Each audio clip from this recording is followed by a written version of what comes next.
A new role has been created at the Dunedin City Council to aid the development of local arts and culture. The project co-ordinator job at Enterprise Dunedin has been filled by Antony Deaker, and he joins us to talk about it. Good evening. Thank you. Tell us what your role is all about.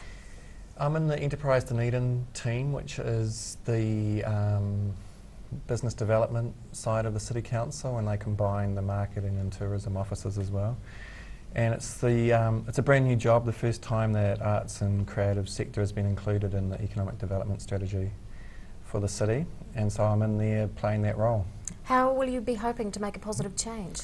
There's hundreds of little things we can do to help arts and creative businesses in the city do better. Some of those are just support one-on-one, and some of those are larger, bigger projects and ideas. What's your work background?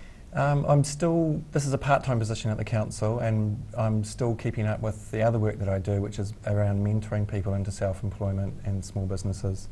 So in the last 15 years, I've worked with 2,000 or 3,000 artists, designers, musicians, makers of things in the city to help them get set up. So I know the scene, I know the challenges and the opportunities that exist for those arts and creative businesses. What will be your initial focus? Lots of planning, lots of networking, lots of connecting up to see where I can fit and how I can make a difference with the existing team at Enterprise Dunedin. What's the long-term vision associated with this position? There's two elements to it. To see arts and culture properly integrated with economic development in the city, and really to bring about improved jobs for people in the creative sector and more income. How does culture and art lead to success in cities? There's great evidence internationally about the cities that have growing economies. In particular, this is North America research. So the cities that have the strongest growing economies have the most number of artists and creatives in their mix. And there's work done by Richard Florida, who's an economist, who's identified that the things that cities need are that they're attractive places to come, attractive places to be, that they're diverse communities, tolerant of difference, and that they include a high proportion of the creative sector, which is what Dunedin is. And we just seem ripe for this growth and this opportunity, really. What are our creative strengths already?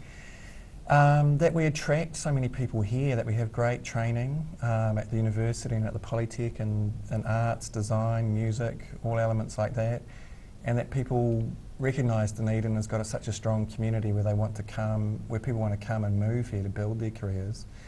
And you can think right across the board really in terms of the arts and creative sector that we have strengths, and we have heroes who have emerged from Dunedin, who are international stars, really. Can't pick one. Is there potential for Dunedin to lead the way in this field? I think we already are. In terms of New Zealand, I can't think of any other cities that have taken this step, and it's quite an innovative step, and I think this council has to be celebrated for being so progressive in their thinking in terms of making arts and culture part of the economic planning for the city. So we're already taking a lead there, and it will be just interesting to see where we get to in the next few years. What are you most excited about with this role? The opportunity to join dots. I've been working with artists and designers for 15 years, and it's not like other industries where there are pathways that have been mapped out. There's not much management, there's not much infrastructure, and so people talk about pathways, through secondary school training and into work and into business. Those pathways aren't that well defined in the arts and creative sector. So my biggest pleasure will be helping people join those dots. Sorry, go on. And making some of those dots exist. Yeah. What do you think is going to be the most challenging part? Enough time to get everything done. Head full of ideas. Everyone I talk to is so excited about the role coming into being. So just working out a sensible way that we can get as much done as possible in the shortest amount of time. Well, congratulations on the role. Project Co-ordinator, Antony Deaker, thanks very much for your time. Thanks, Rebecca.